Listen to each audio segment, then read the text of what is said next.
Hi. And good afternoon, everybody in the NAWBO Circle.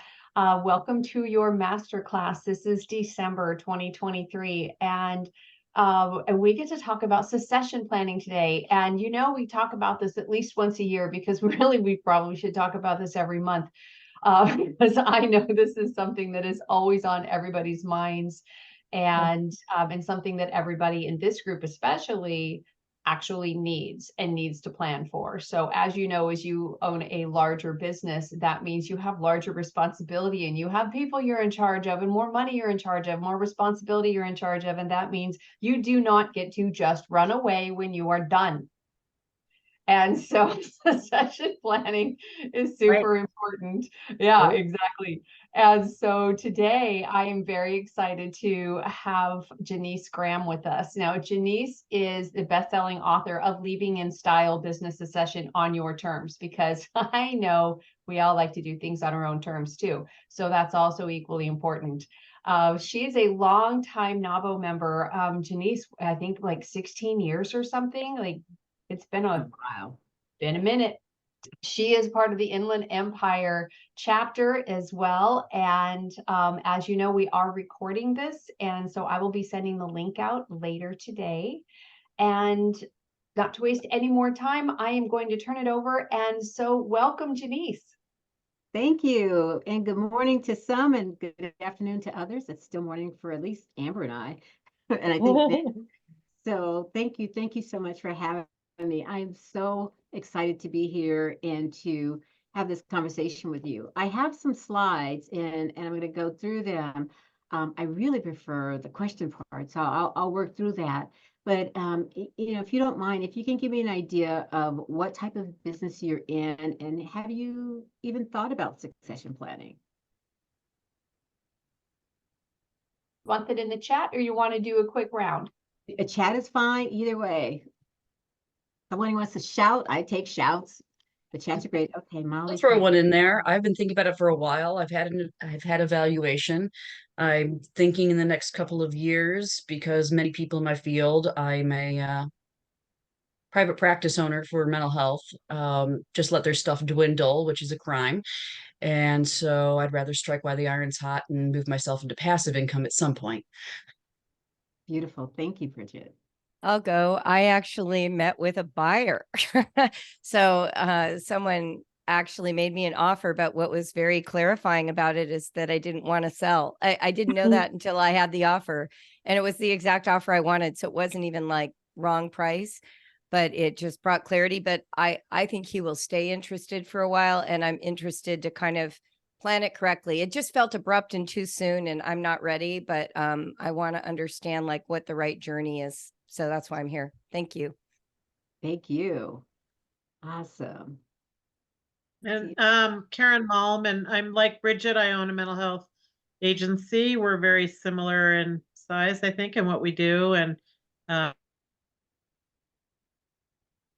had an offer before COVID, probably 4 years ago, where they really lowballed me. But sometime probably in the next 5 years that I would like to sell. So, and if someone offered me a lot of money, I would go sooner. So, but it's knowing what that number is.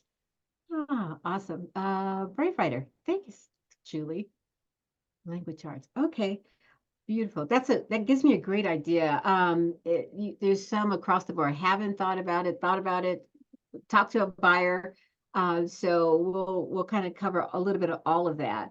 And at the end, I will go through my slide. These slides, I could take an hour, I could take a day. I could take a week on these things. But what I want to do is if it's okay, I want to try to get through them in about 30 to 40 minutes. Is that okay? That gives us a lot of time on the back end for conversation, because there's something that you know, it's common and it's huge and we could all talk about, which is the heart and thinking about it. So I'm going to, let's see.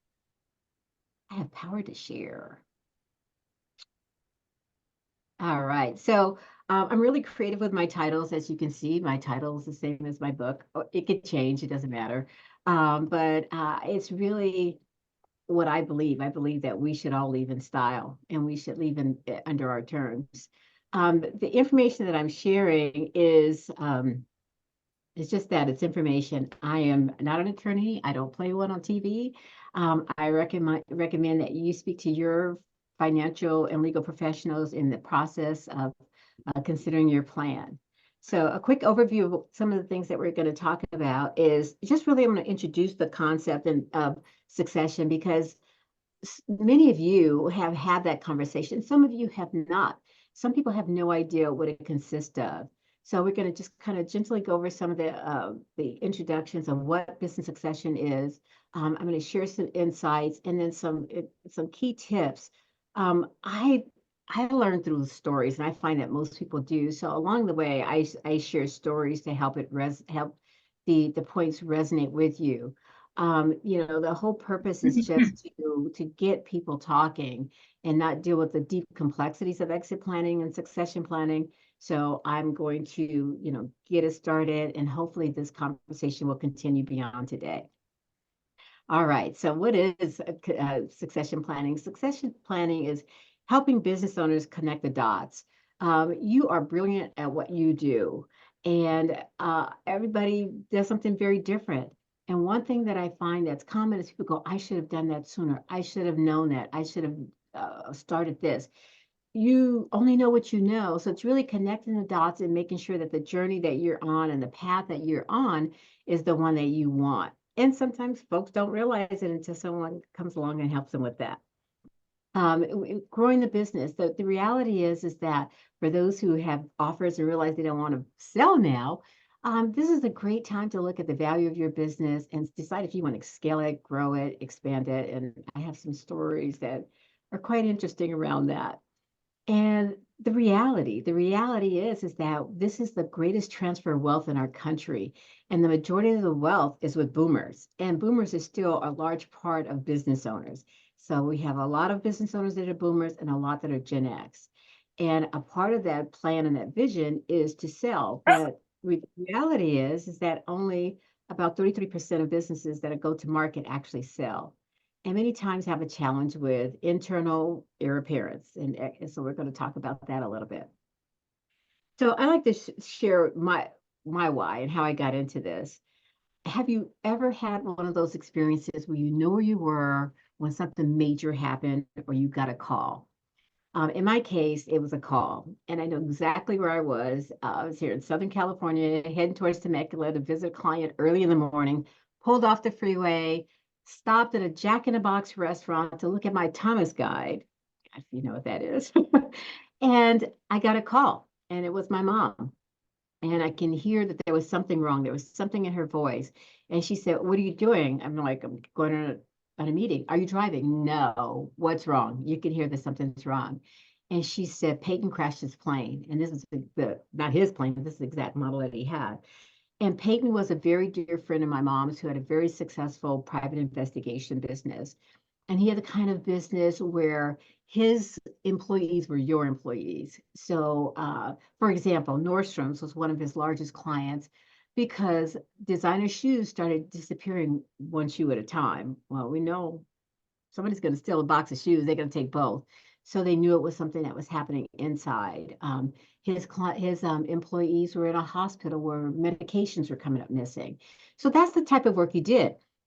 And it made me very curious. At that time, I was doing retirement planning, largely retirement planning and setting up 401ks and all that kind of stuff. And I started thinking, well, what's going to happen to his business? His employees are out in everybody else's places and spaces. Are they going to have a job? Are they going to still get paid? What is going to happen to the business? So I followed his story and I followed the business and I kept asking my mom, you know, what's next? What's going to happen? She goes, I don't know. So finally, the board of directors got together. There was nothing in writing, and they ended up closing the business. And to me, that just didn't seem right. And I started asking some of my colleagues in the industry, you know, what could have changed? And I would go and I'd ask, and they're all men. So it's like, I'd ask this guy, and he would say, well, did they have life insurance? I'm like, I don't know. What does that have to do with a business? Then I come back and ask another, and they go, did he have a buy-sell agreement? Well, I have no idea. What is that? So I realized there was a whole place that was very fascinating to me. And the more I started to learn about this journey in this place, the more I realized that there was a hole and that the conversation wasn't being had at a level that was easily understood by most. It's advanced planning for a reason, and that's why people don't understand it.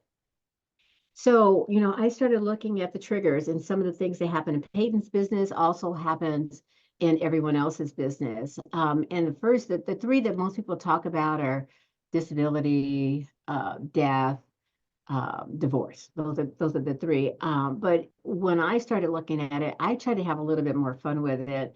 So I have what's called D-Day. And D-Day are a series of Ds. All things don't begin with a D, I assure you, but I'm going to kind of go over them. But I wanted them to all kind of resonate and make sense, and I want you to think about those D-Days. So, the first D is disability.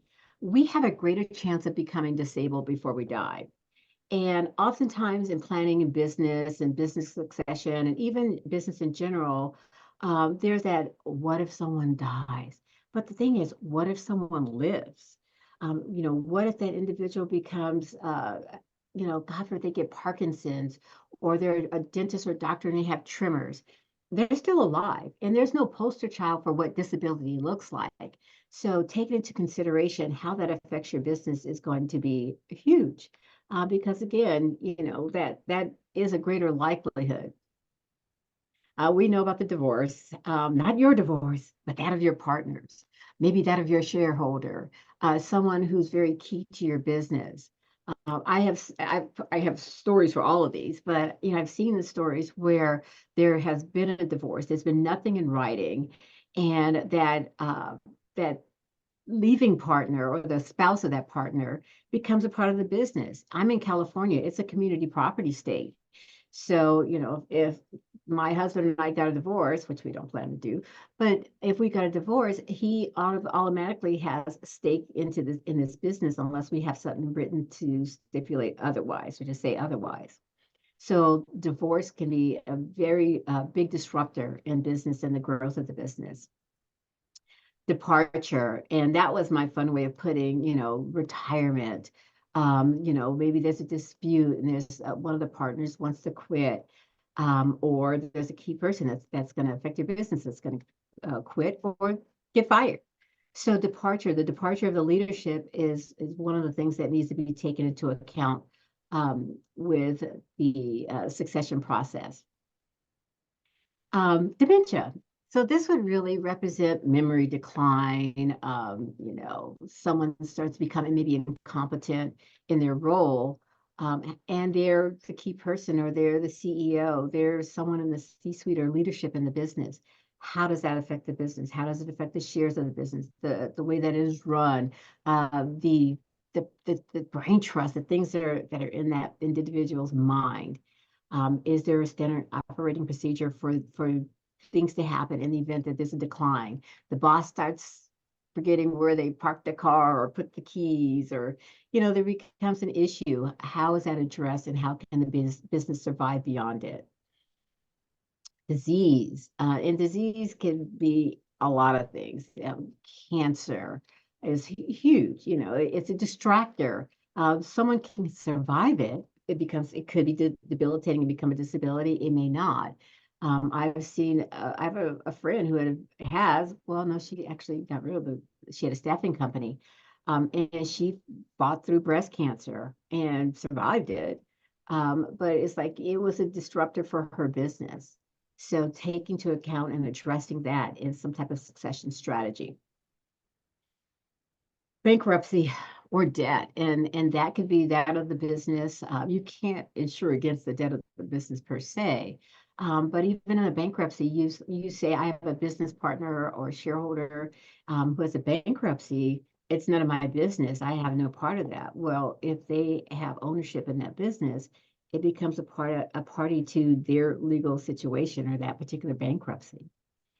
And then we have disqualification. If you have a professional who has particular licenses, they lose it. An attorney who is disbarred, who has a practice, what's going to happen to that practice? What happens to the employees, to the clients? That's something to take into account. Not that anybody wants that, but things happen. And if it's something that you can address, then address it. If it's something that you can't address or it doesn't apply to you, then it doesn't. All right. My other favorite disillusion. I'm life licensed. I have two businesses. I have Entrepreneurs Insurance Services, which was my iteration of my retirement planning turned into that.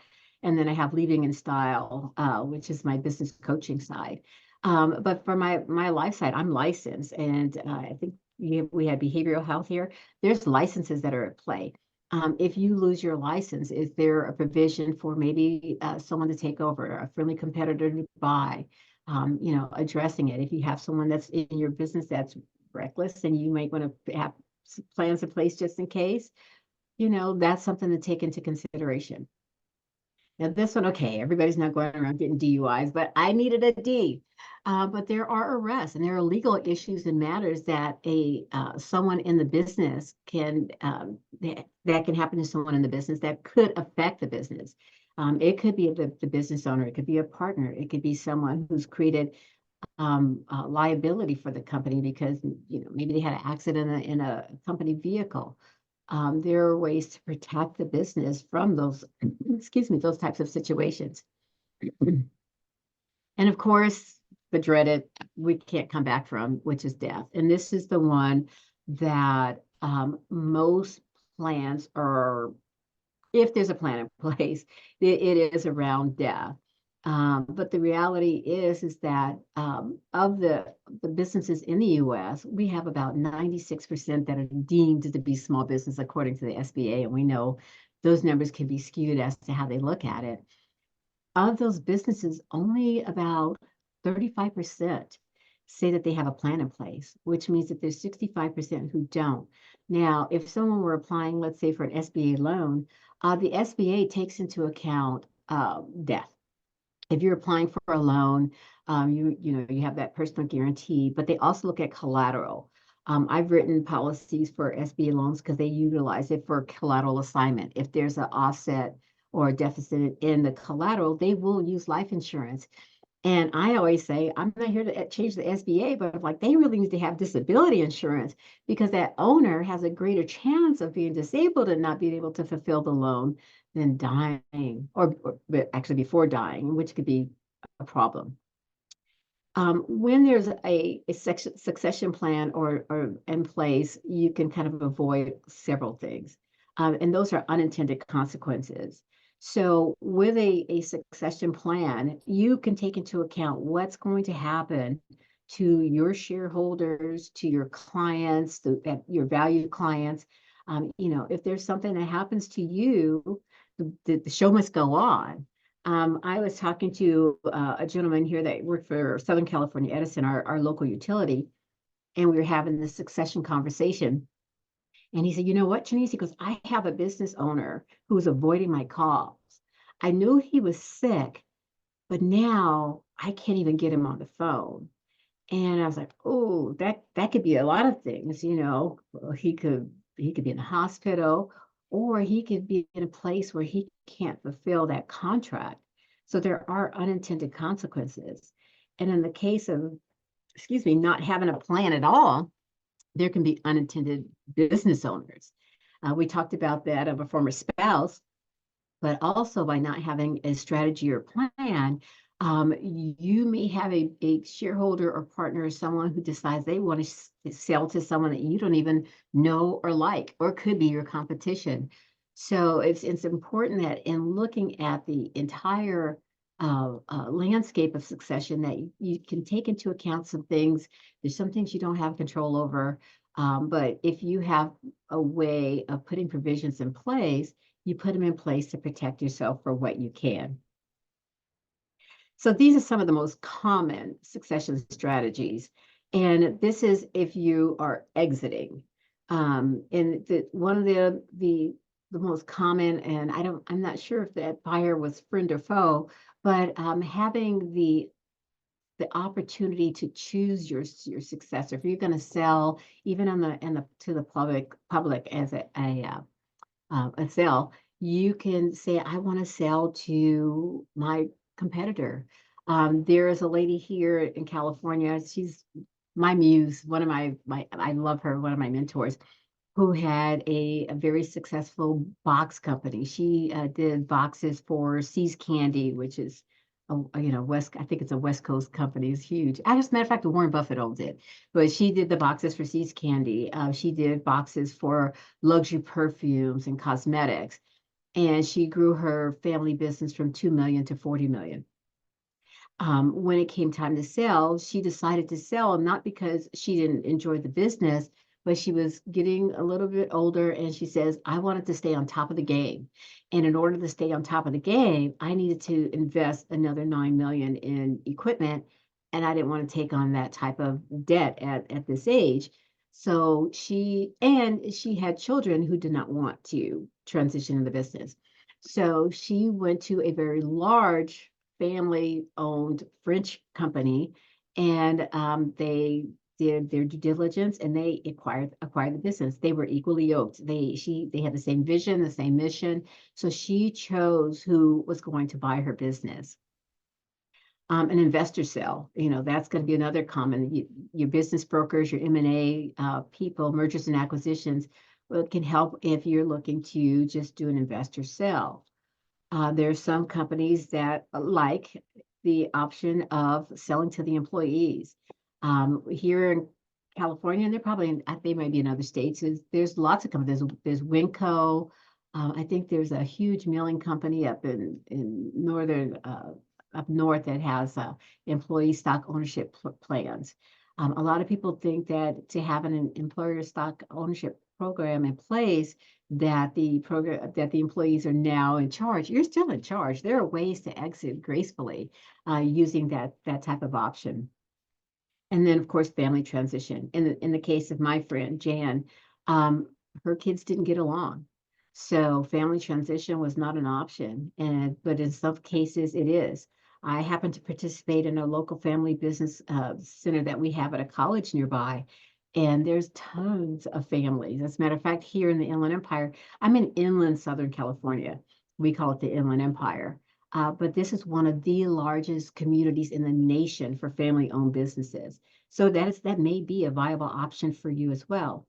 And then, of course, the one that we try to avoid, and this is my whole focus for getting out and shouting to the world, is to just close the doors. If you just close the doors, it affects the community. So if you want to affect the community, save jobs. If you want to save jobs, have a plan in place for that business to continue, and that's your legacy into that community. All right, so who's on your dream team? Because you're going, oh my goodness, I'm trying to keep it simple, but there's a lot, and there's a lot that takes place, and there's a whole team of people there to help you. When I wrote my book, for this purpose, to educate on who the dream team is. In my book, Grace is my character, and she takes over the business from her dad, and she is visualizing. You have that great presentation and trying to remember her first big sell. So we use analogies that are fashion. I know the guys don't love it. I do. It's like everything's sports analogies, and I was an athlete. I get it, but I decided to use fashion analogies. The suit is the business, and the accessories are those things that complement the business. They are not a part of the business, but they accent the business. So who's on your dream team? Those are your accessories. Who are your attorneys, your CPAs, the professionals that are going to now help you navigate this journey. And there's a variety of them. So, that's a conversation that needs to be had. You're going to have maybe a business valuation person. Maybe that's your CPA doing an initial valuation. Your business attorney is going to be that person that's going to help you with your business succession documentation. I call it a business prenup. They call it a buy-sell agreement. That's a legal term. Buy-sell agreement, shareholders agreement. But when you say business prenup, people go, got it. That's what it does. It doesn't mean you have to buy or sell. It's just a legal and binding contract that helps you. Your bankers help you with the cash flow. They help you understand where you are in this journey and process financially. Your insurance professionals, they may help you understand what you have in place there. Your wealth manager or your financial advisors are huge. A lot of times people go, well, I don't need to talk to them until after I've sold. But the reality is that if you have a conversation with them before you sell, you might not sell. You might say, you know what, I'm going to hold out a little bit longer because my lifestyle requires or dictates that I do so. Or you may want to have put some plans in place. There's a lady, actually, I know a couple people here in California, before they sold their businesses, they were advised to move out of California. They moved to Nevada. It's close and it serves its purpose tax wise. So you have to look at who is on your team, who's on your dream team. All right. So when we look at it as successors from the inside, because we talked about some from the outside, who do you have that's in your business that you could say, you know what? That Johnny is amazing. He's been with me 20 years. His heart is in it. I think he would be a great successor. And it's like, I think we can mold him and we can grow him, but ooh, he may not be able to afford the business. Well, if you start the strategies far enough in advance, there may be ways for Johnny to be able to set aside with some help a down payment. He doesn't have to buy the whole thing, but what if he has enough to put down a down payment and get a conventional loan or SBA loan? Those are things that you can take into account. If you have a board of directors, is there someone on that board that understands the business, has again the passion for it, that in the event that something happens can step in and can either stabilize the business until new leadership can be brought in or that the business can be sold? Is there someone that's a valued employee that maybe that's fresh out of college, but you go, you know what, that person has some potential. We can grow them into really pursuing this as a career, as a destiny for them.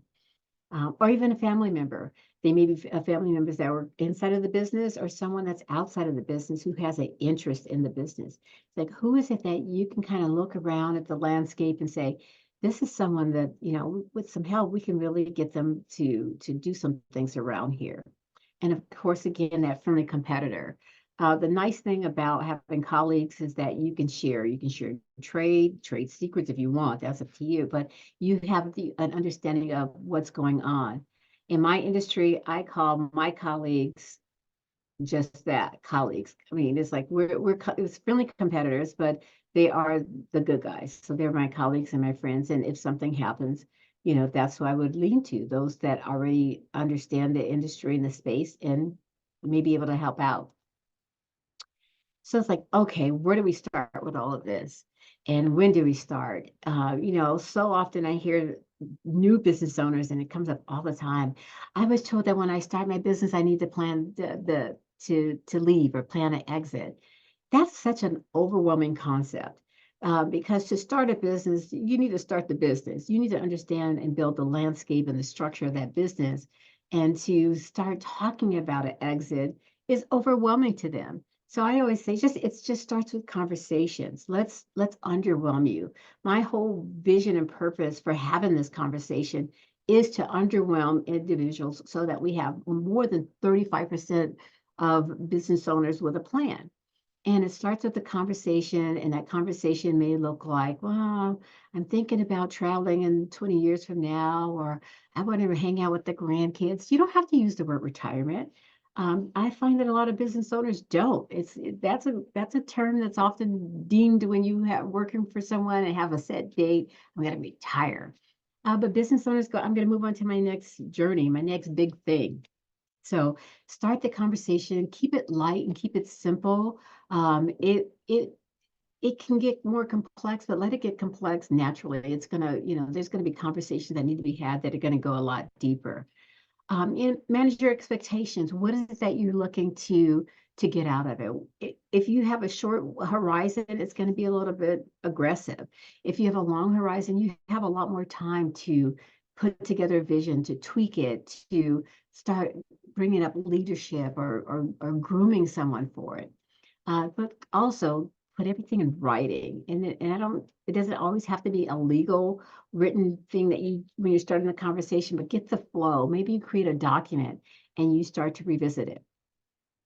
Some other key tips are to know what your options are. It's like if you're considering succession planning, know what your options are. It is always nice to know that there are folks out there that want to buy your business and they want to revisit it in the future. And, maybe it's looking at the value. I think one of the biggest surprises for a lot of business owners when they are starting to consider selling their business is the value.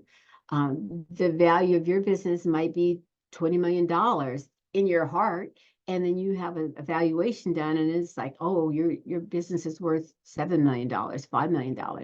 You're like, after all the blood, sweat, and tears that I've put in here, that's all I'm going to get. So it's really understanding that business valuation, and if you have time to grow it, grow it. And then the other is to start planning now, and we'll start with some simple tips. But to plan now is a lot less expensive. So pre-planning always trumps crisis planning. With crisis planning, everything costs more. I always say it's like shopping at 7-Eleven. It's going to be convenient, but it's just going to cost a little bit more to do your grocery shopping there. And it's like if you have the time, it gives you more time to do research and to learn what's going to work, what's not going to work, or maybe how you move forward from there. Some things you want to consider too is what matters most. And I always say that what really matters most are the affairs of the heart. And it sounds really soft and hokey, but the truth is that people who create a succession plan, or really any type of plan, but they love someone. You may love your family, so you want to make sure they're taken care of. You may love your clients, your customers. You may just love yourself, and that's fine, because it's like if it's only you, you can plan for just you. But if you don't care or love anyone, it's going to be all for naught. So it's like, what matters most to you? That's where you're going to start. And does your business have value? You all have value. Your businesses have value. You're in the circle. There's a lot of business owners out there that don't know or have any idea of the value of their business. The only thing that they know is that they show up every day. Can you scale? Do you have time to scale? Do you have a desire to scale? Like I said, with the case of my friend Jan, she didn't have the desire to scale. She sold her business. She loved her employees. She's one of the top employers in her region. And she gave them all bonuses because of their loyalty. She had generations that had worked for her. And then after selling the business, a couple of years later, she decided to sell the buildings. So, it's like that. She decided, I don't want to scale it. I've scaled and it's time to go. That's a conversation that you have to have, not only with yourself, but those that are around you. And then you may already, I'm sure you do, there are people that you have or want to have or know that will be a part of your dream team. And I call it a dream team because it's just that. It's not you speaking individually to all of these professionals. It's bringing them together and having a conversation together. Because there are questions that are asked that it's so much easier to ask from one professional to another. I remember years ago, one of my favorite experiences working with the business owners was with NAWBO. We had the lender, we had the banker, we had the attorney that was doing the contracts. I did the collateral assignment. We all knew each other. And it was a man. He goes, "This is great. I have all these women that know each other." We just made it flow because we all knew how to ask the right questions, be in the room together. And then one of my favorite quotes is from Stephen Covey, and one of my favorite books is from Stephen Covey. But one of the things that I always like to remind individuals is, please begin with the end in mind. It doesn't mean that you have to end anytime soon. It just means that you're putting the plan and the vision in place and just kind of taking the pebbles and the baby steps backwards from that vision to get started. So I keep looking over here because I have two screens and this one's not acting right. So hopefully there are at least two aha moments for you, one or two aha moments in there. The biggest challenge that I have found is that in having a conversation about exit and succession planning, it can be overwhelming. In my industry, it is considered advanced planning. I've taken classes across this country, and every time I go to a planning or a seminar or a symposium, it's called advanced planning. And I tell my colleagues, like, if we call it advanced planning, what do you think everyone else calls it? Overwhelming. It's overwhelming. So my vision and my gift, my prayer is that I can take all of the dream team and the experts and take the business owners and create a bridge. And that bridge is understanding that we need to meet our business owners where they are. And it's having the basic conversations, not the really sexy highbrow conversations with all the charts. So I hope there were at least 2 aha moments here for you. And of those 2, what would you start with? What would be your first actionable item? That's not for you to tell me. That's for you to share with you. You know, if you want to tell me, that's fine as well. But it's just that simple. If we just start with one action item and grow on that, we can start building out a very comprehensive strategy and vision, which will help also with those who are afraid of letting go. You have a little bit of time to do that. And then my last slide is just my business.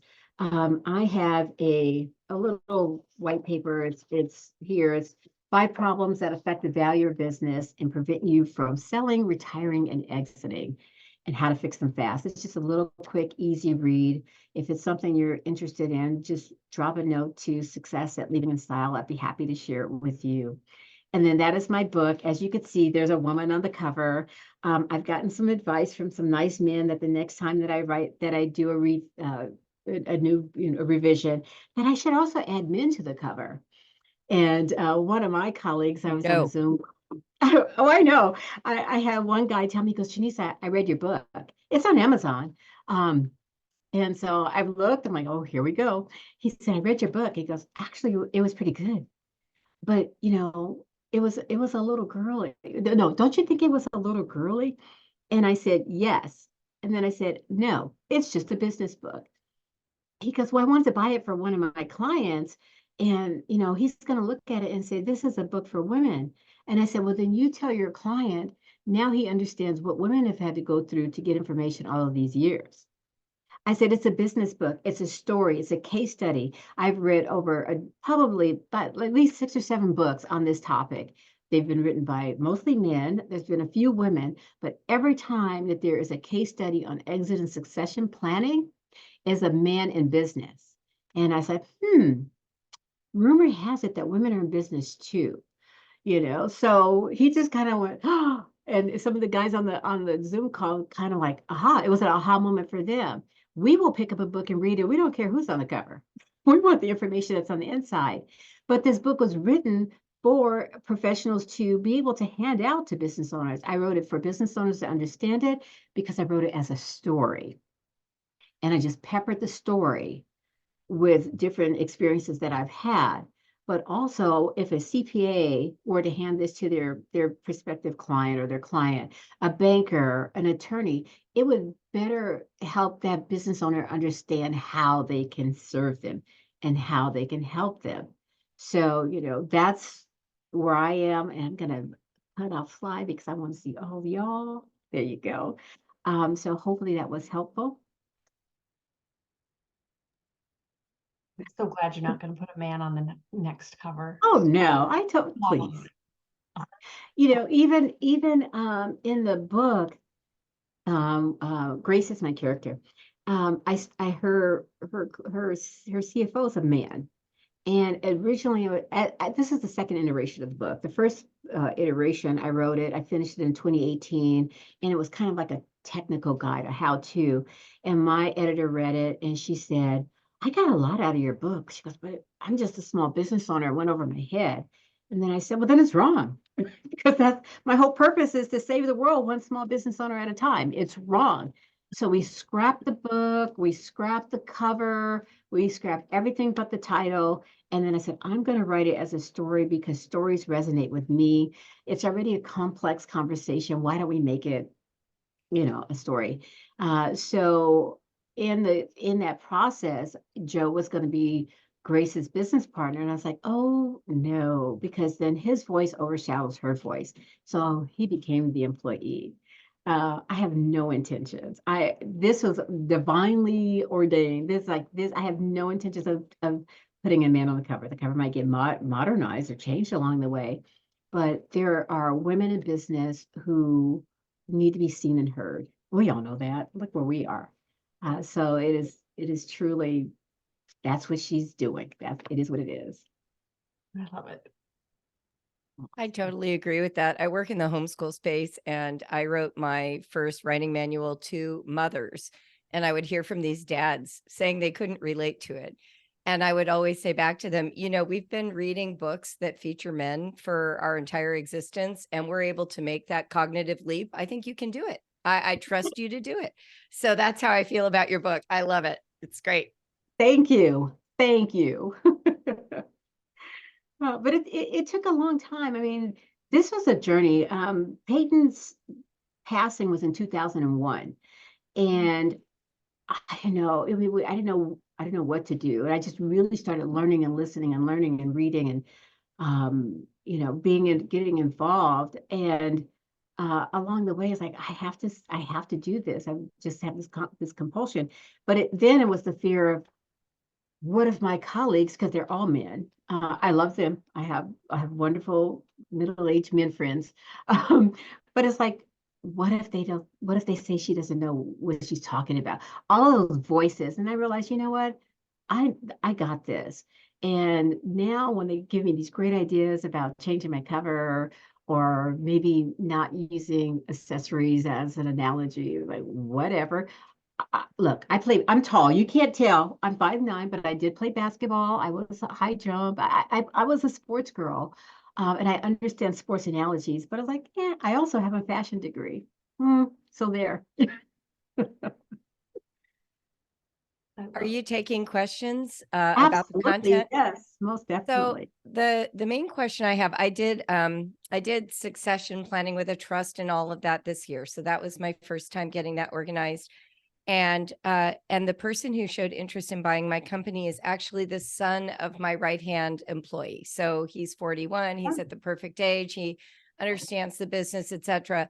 I didn't feel ready at this moment. So what I was going to ask you, is there a moment where you're too late to sell? So I've had this company since January 1st of 2000. So 24 years.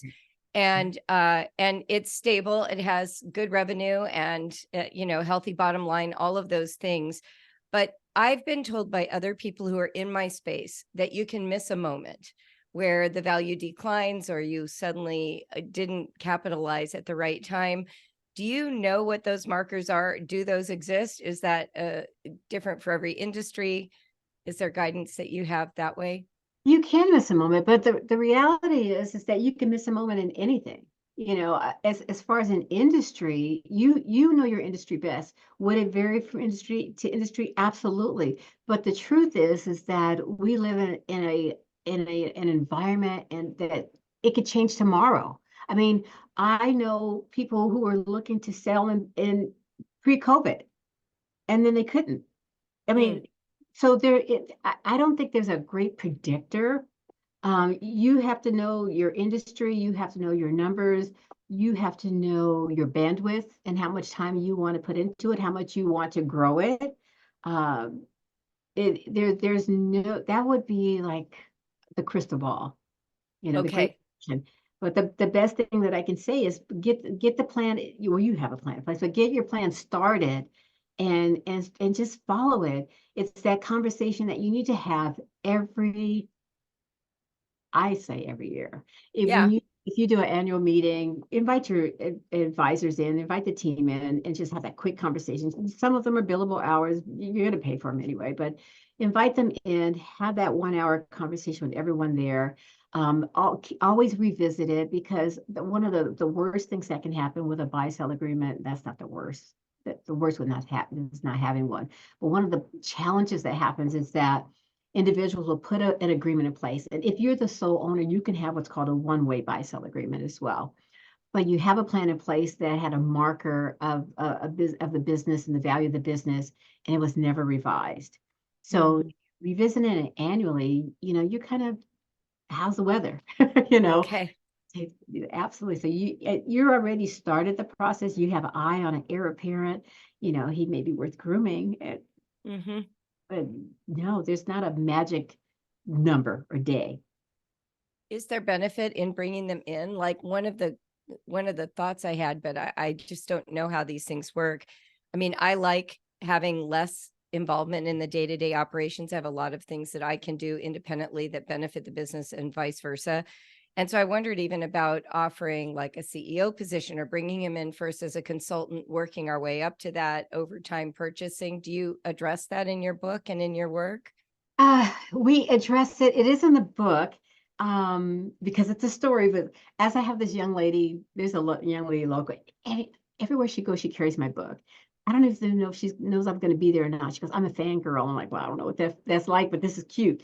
But one of the things that she told me, she goes, "Reading your book, it's like an onion. It's in layers. So there's a story, and then read it again, you start seeing where the professionals come in. So it is addressed very subtly in the story about bringing someone in and grooming them. And in your case, it would be great. Start out as a consultant. He may not be CEO worthy. You may realize there's some misses versus, when it comes to vision and mission. You may be very employee focused, he may not, or vice versa. But starting and entertaining that conversation early, and just start small, and then embrace it and grow it as you see fit, especially if you have a long time horizon. If you are looking to sell in the next year or two, that's a whole different that's crisis planning. That's a whole different conversation, and it's bringing everybody together and truly making sure that that's a fit. We see so many times where people are selling their businesses, and then they shut down, they fail. I have a friend that she and her husband had an accounting firm. They sold it to not so good people. They had to buy it back. I mean, they bought it back at a discount, but they bought it back because they valued the clients. So, sometimes it's just doing the due diligence and, making sure that that's the right person, the right fit. Yes. I was gonna add something, Janise, to it. I love that idea. I am the founder's succession plan for our business, and it was invaluable for him to see what the future was going to look like with, who the person was that was going to take the baton, right? So like about a year and a half in, he knew that he had made the right choice. And while he originally had like a 5 to 7 year succession plan where he was going to slowly start selling me his shares, he ended up, ripping the Band-Aid about a year and a half in because things were going on in his life. Like you said, one of the D's, right? So disability, and his wife was ill. So it was perfect because the other thing that happened, and this is important for Julie, I don't know what industry you're in. So I was attending client meetings with him, and things started changing like the minute I stepped in the doors. So that client meetings felt different. And so by the time we had ripped the Band-Aid on the full succession plan and we were announcing it to clients, they were saying, "Oh, that hadn't happened already," because so many things had already changed while the founder was there, that for the clients, it was so seamless. And we had pretty much 100% retention, except for some deaths or what have you. So I think bringing in that next gen is going to be key to a successful succession plan. And that's your baby, right? So you want to make sure that your baby is going to go in, good hands. It's years ago when I would go out and speak, I literally had a physical, because I'm very visual, I had a baton, and I would talk about that the leadership, that they don't want to let go. It's almost like, again, I said I was a track and field girl. You pass that baton to that next leg, and you're not letting go. Yeah. And for your previous owner, he felt comfortable. You were right for him to go, okay, I could release this. It's in good hands. But oftentimes the leadership doesn't want to let go. it kind of stifles the heir apparent, the incoming, folks with yay that he was able to do that. You, Amber. I'm trying to listen and read. It's like, oh, there's a lot going on here. There is. Oh, we do have a question in the chat, and really quickly, just for those of you who don't already know, Marianella is new in the circle. So hi, everybody say hi. Okay. You're gonna see her in person before too long too. Let me see. Kathy says years ago, a friend of mine was in something, and he said that 80% of small business sales fail. The seller, the acquisition does not meet anywhere near its goals, and in many cases fails completely, resulting in far less realized gains than expected. What are your thoughts on this? Okay. We strongly encouraged internal or family transition instead.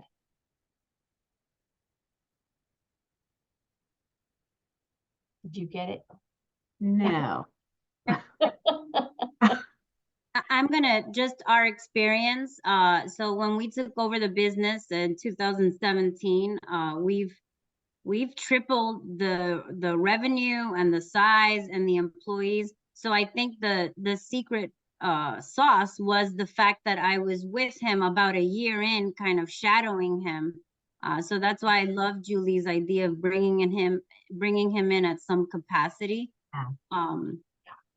Yeah, That was our experience, but so it looks That's like. super helpful. I can clarify, Janise. Thank you, Kathy. Yeah, so my friend spent many years in mergers and acquisitions, especially in large companies buying small companies, basically. He did say that typically, well, first of all, it was always at a disadvantage to the small business because they just weren't as equipped. He said that oftentimes, though, even if it was a good match and everyone's well-intentioned, which was the minority, in those cases, just the acquisition itself is very difficult to be successful. Like merging two companies, it's like really hard. Like, I don't know, it was like 80% failure rate or something that didn't meet objective. And he had, at the time, someone had offered to buy our company. He's like, don't do it. Yeah, He said the best thing you can do is try and find a way to, sorry, go ahead, have just an internal succession plan. Kind of like what you were just saying.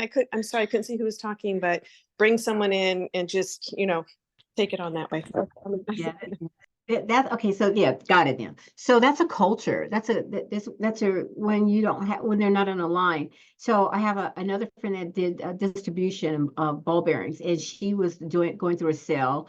It was a confidential sale. It leaked, so she canceled it. It's like somebody's got loose lips when they sign an NDA.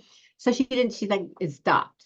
So then a few years later, they came back with new folks, and they pursued her to buy the company again. And they said, we want your secret sauce. And she's like, whoa, what's my secret sauce? They said, we want your employees. And they wanted the company because they saw the value in the employees. So far, so good. But it's like when they were in alignment, though, they had a cultural match. Oftentimes with M&A, they're buying, it's equity. It's not an asset sale. If it's failing, it's not an asset sale. It's human beings in place that weren't taken into account. So that transition from one culture to another is kind of like when the seas kind of come together, it can be quite explosive. So that's the part that's oftentimes misses, the human element and the human aspect. You have people and they're afraid.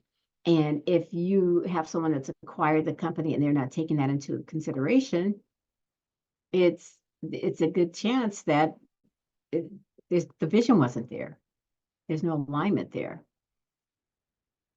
I'm seeing it with my husband's business. The company he works for is just acquired by an Australian company. It's interesting because they're not taking the humans into consideration.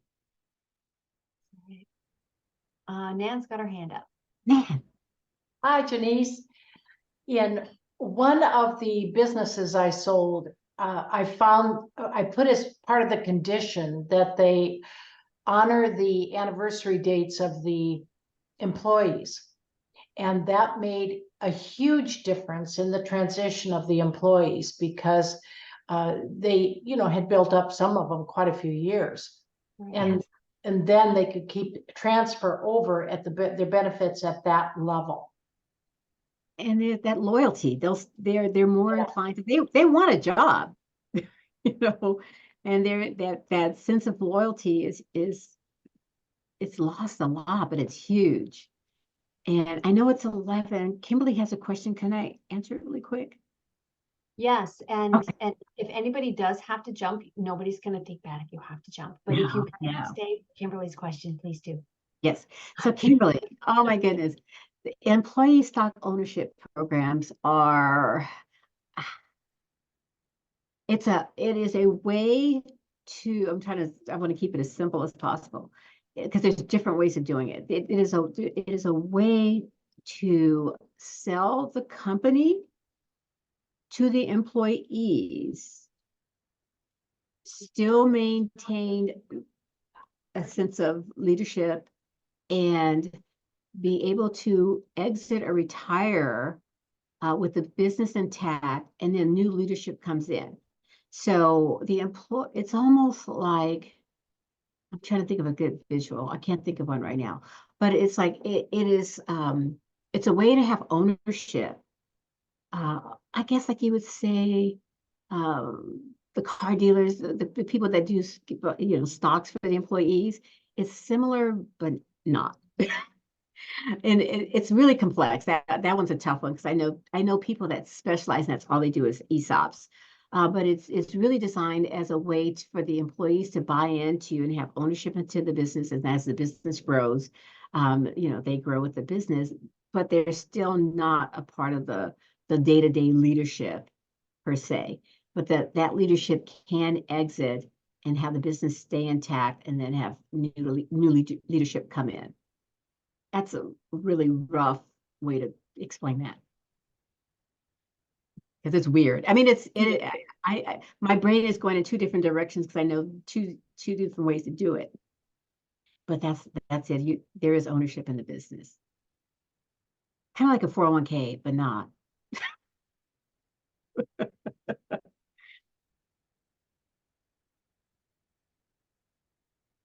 Yeah, my ultimate is to convert my company to an ESOP.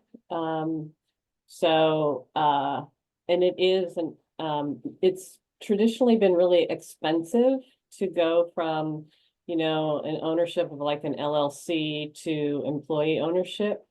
But there's more and more like states, California is one of them, Colorado's another, that are putting tax incentives in place. Because a lot of us small businesses have built our business with, like Nan said, a long time team.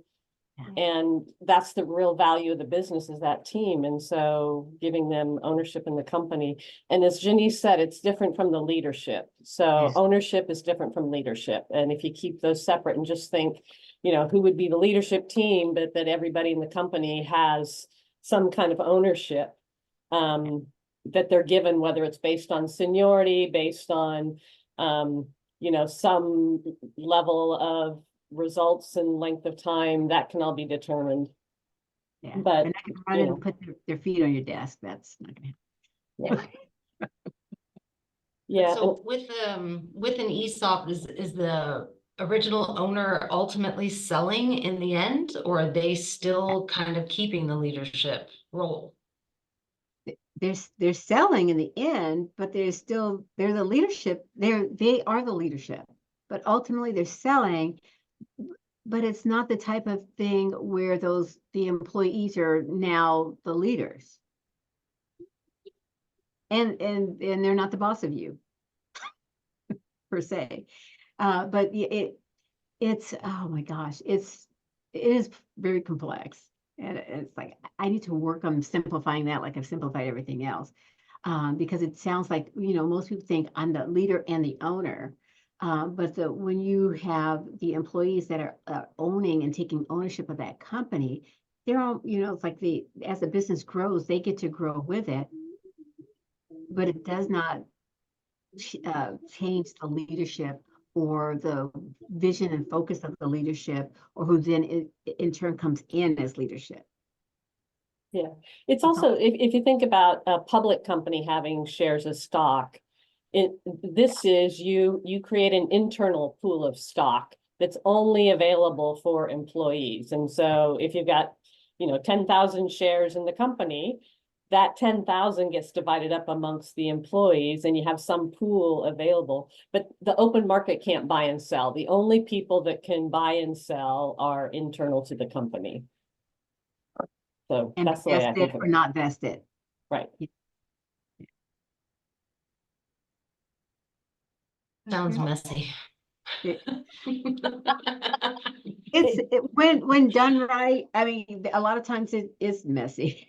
But like when you have, like, I know a couple of people here in Southern California that's all they do, because it's like, and when they talk about it though, that's why I'm having a hard time, because I've taken classes and I'm like, I just need to know what you know so I know how to refer you, because that is just too much for me. I'm just my eyes glaze over. It can become very, it's a tax process. It can be very interesting.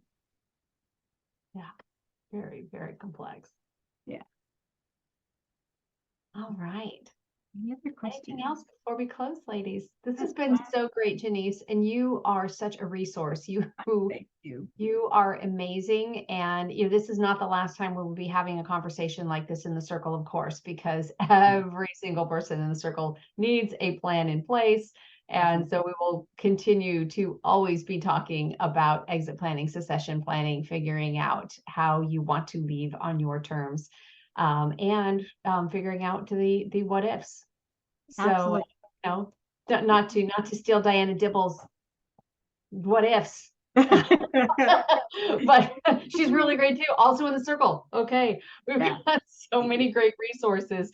And thank you, Janise, for your time, for your expertise, for your heart, and just for being such an important part of NAWBO as well. And happy to serve you all. Happy to serve as a resource. I'm easy to find. So thank you. Thank you for having me. I will be sending out to everybody today the link to this, as well as the link to Janise's podcast, and her contact information and all of that. So you will have everything in one place. And I am going to remember to stop the recording.